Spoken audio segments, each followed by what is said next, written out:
You're watching South Asia Newsline and here are the top stories we are tracking for you on Thursday, the 15th of May.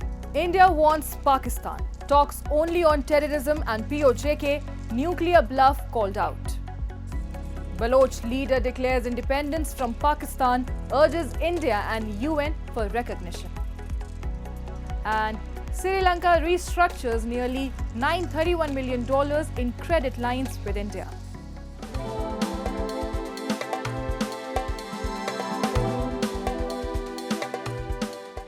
And now for all the details. As tensions looms between the two nuclear-armed neighbours, India's top leadership reiterated that talks with Pakistan will only happen over terrorism and Pakistan-occupied Jammu and Kashmir. Addressing the soldiers from Indian Air Force and the Indian Army on deployment at Srinagar on Operation Sindoor, India's Defence Minister Rajnath Singh said talks, if held with Pakistan, will only focus on terrorism and POJK. Singh, who also saw the debris of Pakistani forces, UCAVs and UAVs, lauded the Operation Sindoor and said India's military action has sent a loud and clear message to the terrorist organizations hiding in Pakistan and their masters that they are not safe anywhere. Our forces have shown to the world that their aim is to precise and pinpoint, and the task of counting bodies is left to the enemies, he said. Singh added, terrorists killed Indians based on their religion. We killed them for their deeds. It was our dharma to eliminate them, the Indian Defence Minister said. Calling out Pakistan's nuclear bluff, he said India hit deep inside Pakistan without carrying out its nuclear blackmail. Calling Pakistan a rogue nation, he questioned, are nukes safe in hands of such an irresponsible nation? He added the International Atomic Energy Agency should take the Pakistani nuclear arsenal under their supervision.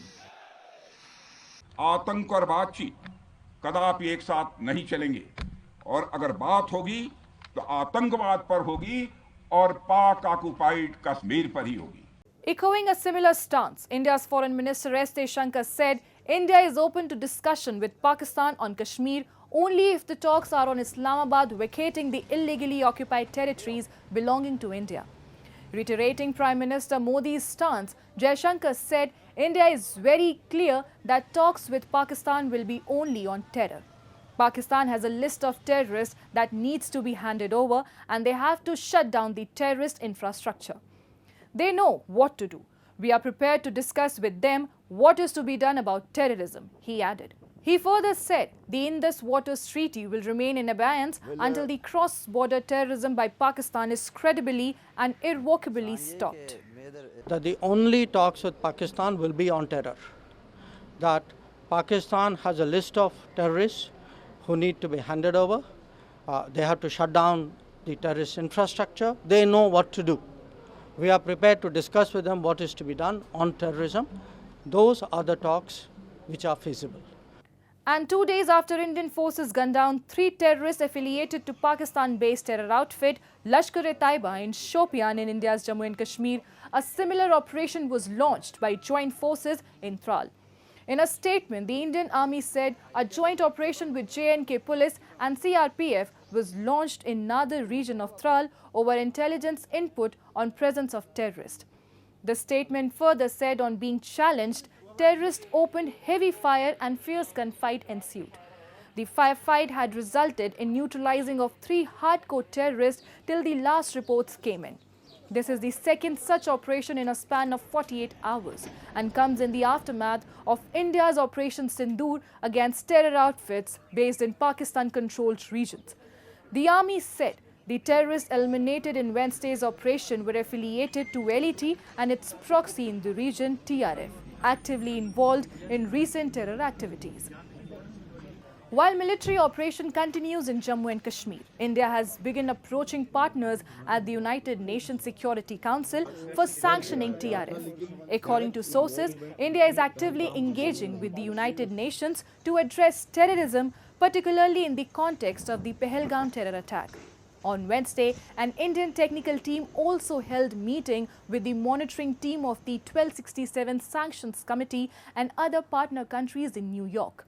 India has said it will pursue the sanctioning of TRF as terrorist entity.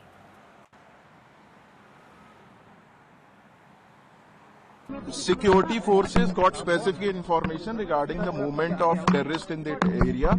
Accordingly, cordon was laid off, and it led to the ensuing of encounter between security forces and hold-up terrorists.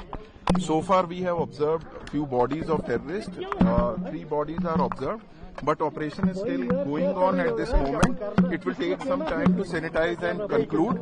So identities and affiliation could only be divulged only after that. And as a fragile truce looms between New Delhi and Islamabad, Pakistan Prime Minister Shehbaz Sharif has appealed to India for holding talks with India on all contentious issues between the two nations, including the water treaty. Sharif made the remarks in a copycat visit like Indian Prime Minister to military installations in a far-out field of Pasroor, air radar system of which was destroyed significantly in Indian airstrikes. Addressing Pakistani army soldiers, Sharif appealed to his Indian counterpart that both countries should shun differences and sit for dialogue.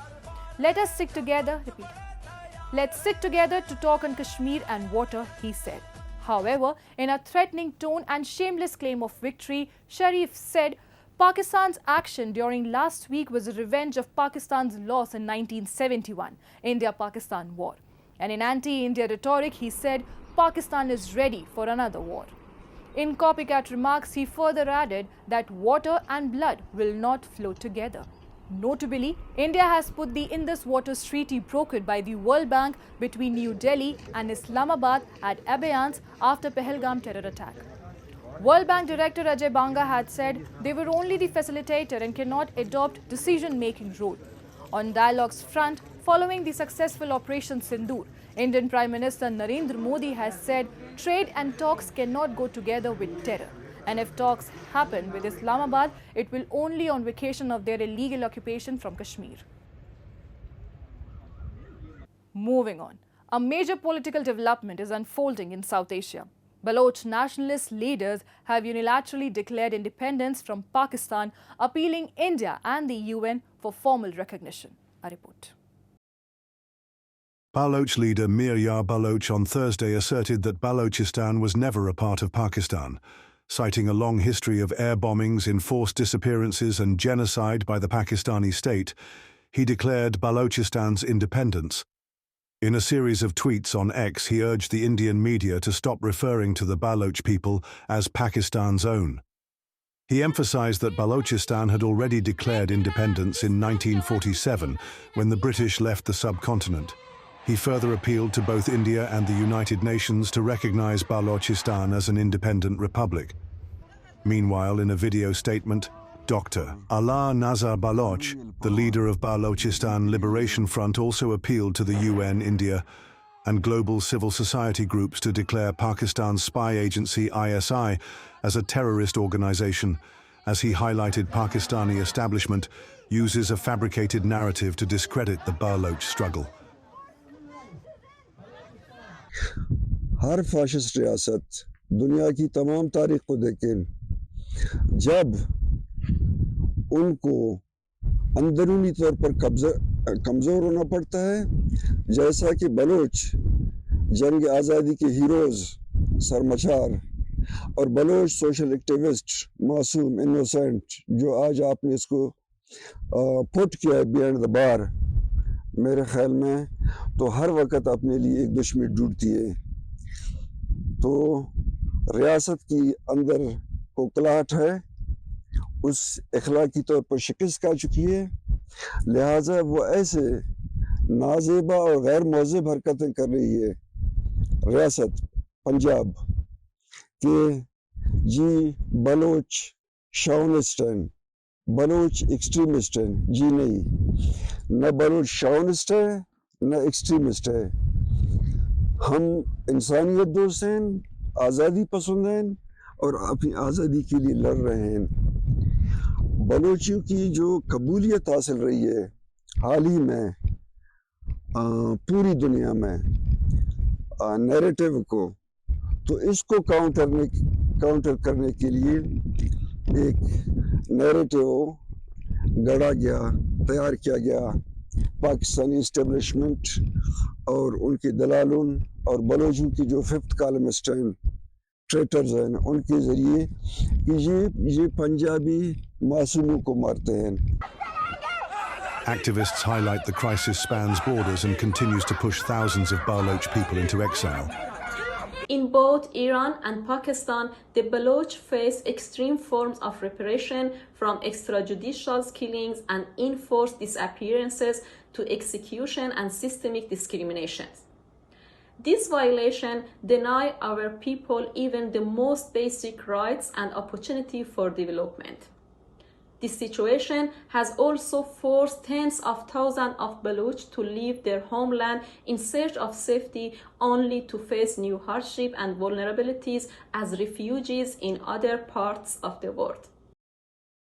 Balochistan, a key region in China's multi-billion-dollar China-Pakistan economic corridor, has long faced rights abuses and resource exploitation by both Islamabad and Beijing.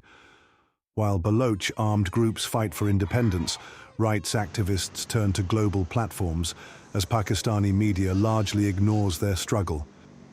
And Sri Lanka has restructured nearly $931 million in lines of credit and buyers' credit facility agreements with the Indian government, the island nation's finance ministry said on Thursday. The deal between the two countries will facilitate deeper cooperation on multiple projects, including an energy hub agreed to during a visit by Indian Prime Minister Narendra Modi last month. The debt restructuring covers 7 lines of credit and 4 buyers' credit facility agreements. New Delhi and Colombo have worked to deepen ties as India's southern neighbor recovers after plunging into financial crisis in 2022. India provided $4 billion in assistance to Sri Lanka to help it weather the tumult, including a swap arrangement and other emergency assistance. A $2.9 billion IMF bailout has also played a critical role in Sri Lanka's post-crisis recovery. Sri Lanka finalized a deal with Japan, another key creditor, in March to restructure $2.5 billion in debt after entering into a preliminary deal with key bilateral lenders last June. It still needs to sign similar agreements with China for about $4.75 billion in debt. Meanwhile, the IMF is set to release $1.3 billion to Bangladesh in June, following a breakthrough on exchange rate reforms, including the adoption of a crawling peg mechanism.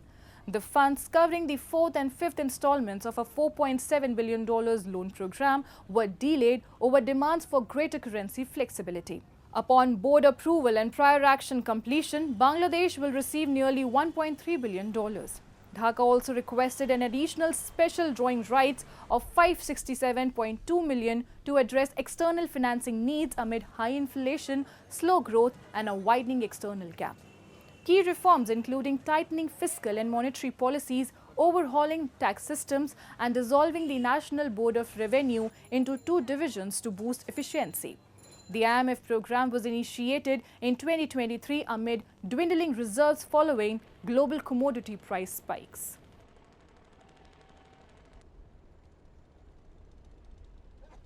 That's all in tonight's edition. We will see you same time tomorrow. Till then, good night.